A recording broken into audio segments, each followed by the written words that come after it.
Lo que sean los bienes de capital ya es obvio, lo sabemos a estas alturas del curso. Son los bienes económicos de orden superior, los que también denominábamos factores de producción. Son aquellos que no satisfacen directamente las necesidades humanas, como los bienes de consumo, sino que exigen la intervención complementaria de otros factores y un periodo de tiempo antes de madurar en un bien de consumo.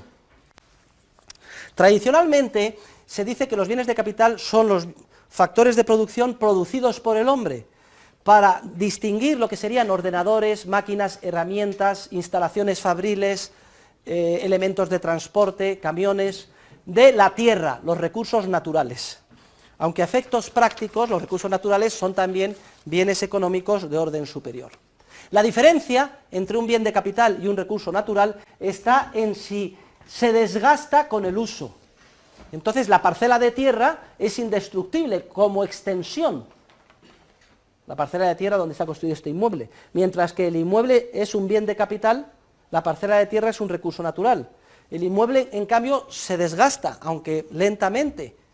Llamamos depreciación al desgaste del bien de capital, como consecuencia de su uso en el proceso productivo.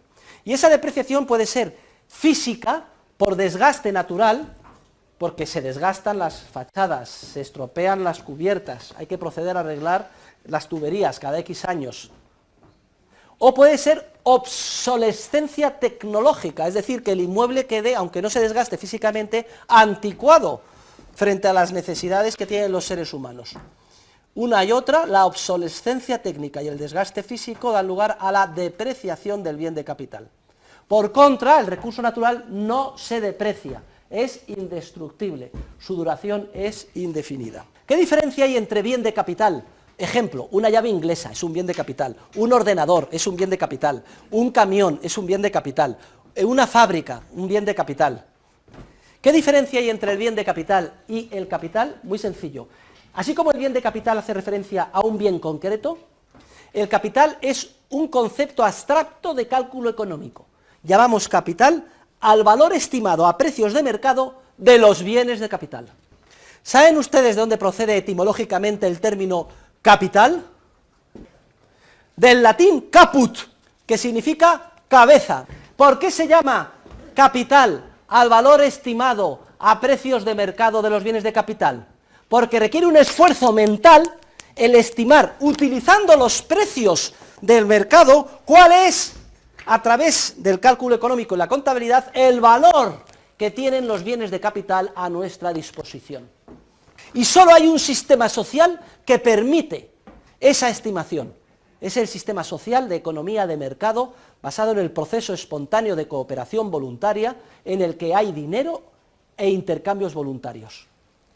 Y por eso el nombre científicamente más adecuado para ese sistema maravilloso que hace posible la vida en sociedad y que permite la estimación a precios de mercado en nuestra cabeza, caput capiti, del capital, del valor a precios de mercado de los bienes de capital, es capitalismo. Precisamente por eso se llama sistema capitalista o capitalismo, porque es el único que permite, gracias a la existencia de un proceso social voluntario con dinero, en el que se intercambian continuamente los bienes de capital por dinero y se fijan precios de mercado, es el único que permite el cálculo económico, es decir, la estimación a precios de mercado de los bienes de capital a disposición de los empresarios.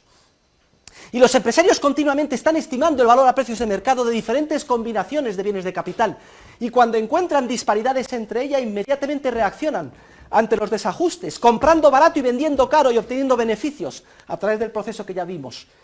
Y continuamente se produce un reshuffling, una recombinación continua de bienes de capital hacia aquellos usos que tienen más valor de mercado estimado a través del cálculo económico. Y esta maravilla solo lo permite el sistema capitalista, que por tanto así se llama.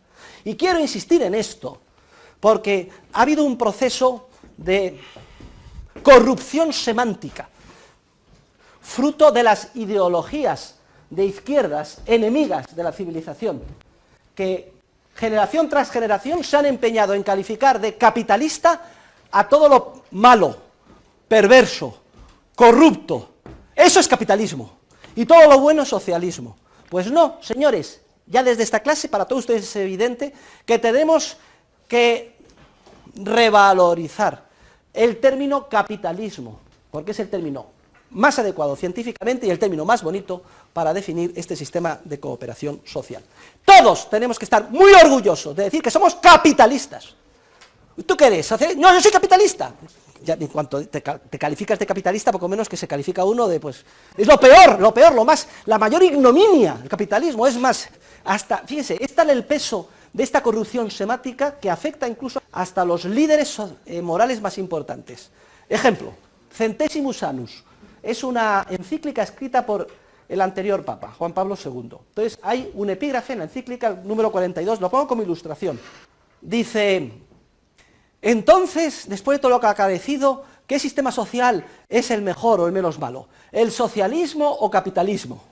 Plantea así la pregunta. Y contesta: si por capitalismo se entiende una economía de mercado sometida a los principios generales del derecho, con intercambios voluntarios, movida por el mundo del espíritu empresarial, etcétera, dice, sin duda alguna, el sistema social más moral es el capitalista.